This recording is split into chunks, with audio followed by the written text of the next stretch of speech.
Bonjour à tous. Je suis désolé de ne pas pouvoir être avec vous aujourd'hui et je voudrais vous apporter simplement mon témoignage, même si en fait il remonte à 40 ans. Ça fait 40 ans que je ne suis pas venu à Santiago. La dernière fois c'était pour la table ronde de 1972 et j'ai gardé de grands souvenirs de cette table ronde et malheureusement je ne suis jamais revenu. Il y a 40 ans donc, Raymond Frein de l'UNESCO et moi, nous avions décidé de faire de cette table ronde quelque chose d'original, dédié naturellement à une douzaine de directeurs de grands musées d'Amérique latine, des gens de grande culture, de grande expérience, des professionnels, mais nous voulions les faire se rencontrer non pas avec des experts venant du monde entier ou venant d'Europe ou d'Amérique du Nord, comme c'était l'habitude à l'UNESCO à l'époque, mais nous voulions leur faire rencontrer des experts latino-américains dans des domaines qui étaient des domaines importants pour le développement de l'Amérique latine, des différents pays d'Amérique latine à l'époque. Agriculture, environnement, urbanisme, économie, éducation. Et nous les avions choisis avec soin dans plusieurs pays d'Amérique du Sud. La rencontre a eu lieu grâce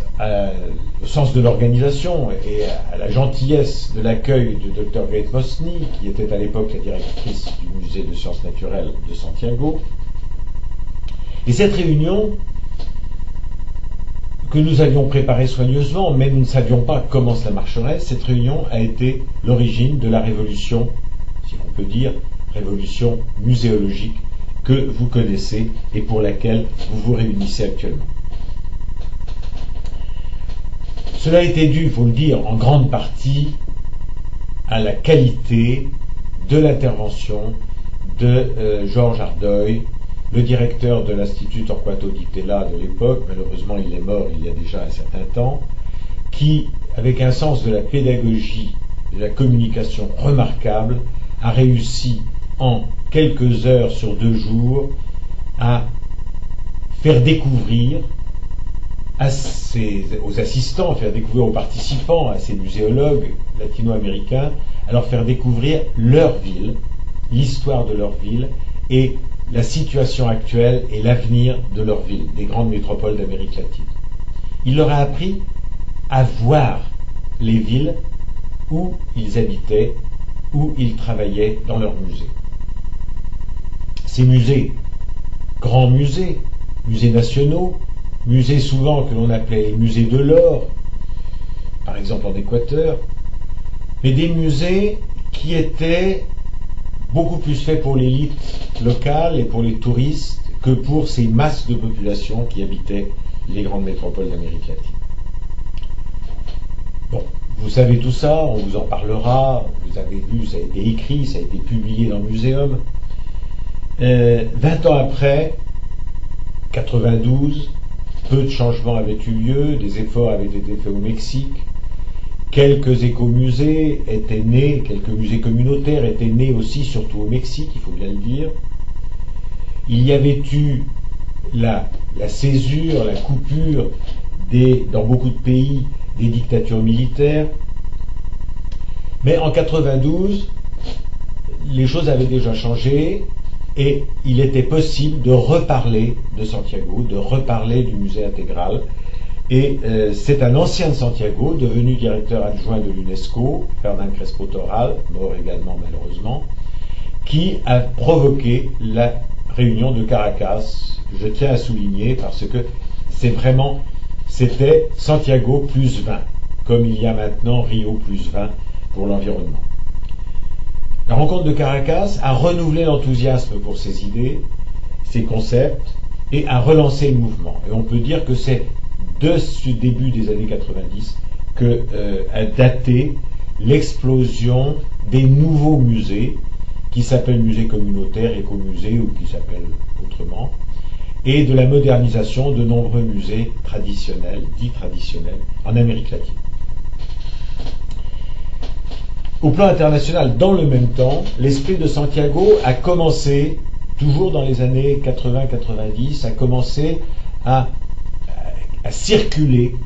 dans le milieu des musées et a provoqué cette multiplication que l'on connaît maintenant dans beaucoup de pays,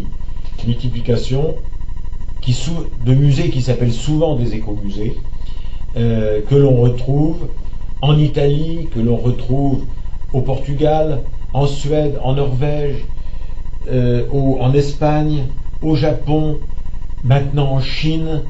et avec un début également en Inde. Donc ce sont dans de nombreux pays, et je n'ai pas parlé du Canada par exemple, qui a aussi connu des écomusées dans les années 80-90. C'est ces mouvements des écomusées qui se rattachent à l'esprit de Santiago, qui se rattachent au concept promu à Santiago.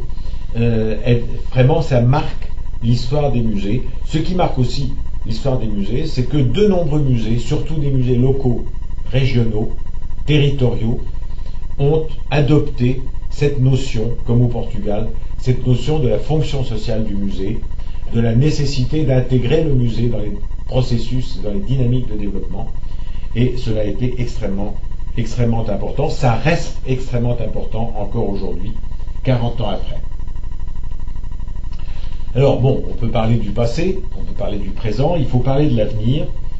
Je pense, dans mon expérience limitée à un certain nombre de pays, mais dans mon expérience de la dynamique, de l'innovation en matière de musées communautaires, de musées de territoire, de musées liés au développement, qui existent maintenant un peu partout, je peux dire que l'avenir, il est là. Les grands musées, les musées traditionnels, les musées de l'élite, les musées de collection vont continuer à enrichir leur collection, vont continuer à faire de grandes expositions, vont continuer à servir les élites nationales et locales, vont continuer à servir les très importantes industries touristiques, mais tous ces petits territoires, toutes ces petites communautés qui gèrent maintenant de façon dynamique, de façon soutenable leur patrimoine dans le sens du développement, là cela va certainement se continuer. Avec un problème, c'est que ces musées communautaires, ou ces écomusées, ou ces musées locaux, vont connaître, avec les changements économiques, que je n'appelle pas crise, mais que j'appelle changement, bouleversement économique, dû à l'évolution sociale, économique, financière du monde, ces musées vont connaître des difficultés parce qu'ils sont trop souvent établis, soit sur des fondateurs qui ont tendance à vieillir, ce qui est bien naturel, soit sur des autorités locales, des communes, des municipalités, des districts, qui n'ont plus toujours les moyens de leur donner les budgets, de leur donner les personnels professionnels, salariés dont ils ont besoin. Donc, il va falloir que ce monde des écomusées et des musées communautaires s'adapte à cette nouvelle configuration du patrimoine, de la gestion du patrimoine, et va probablement assumer beaucoup plus de façon volontaire, de façon gratuite, bénévole, de façon politique, pas au sens des politiques politiciennes, mais au sens des politiques locales, des politiques de développement, pour permettre que ce patrimoine, ressource du développement, ressource de l'avenir des générations futures, puisse participer de ce que l'on appelle actuellement le développement soutenable. Voilà ce que je voulais dire aujourd'hui sur la responsabilité collective de nos communautés, de nos professionnels, de nos institutions. Et je vous souhaite, à Santiago, aujourd'hui, 40 ans après, je vous souhaite un grand succès dans vos débats et beaucoup de plaisir dans le souvenir des grands anciens qui s'étaient réunis à Santiago en 72.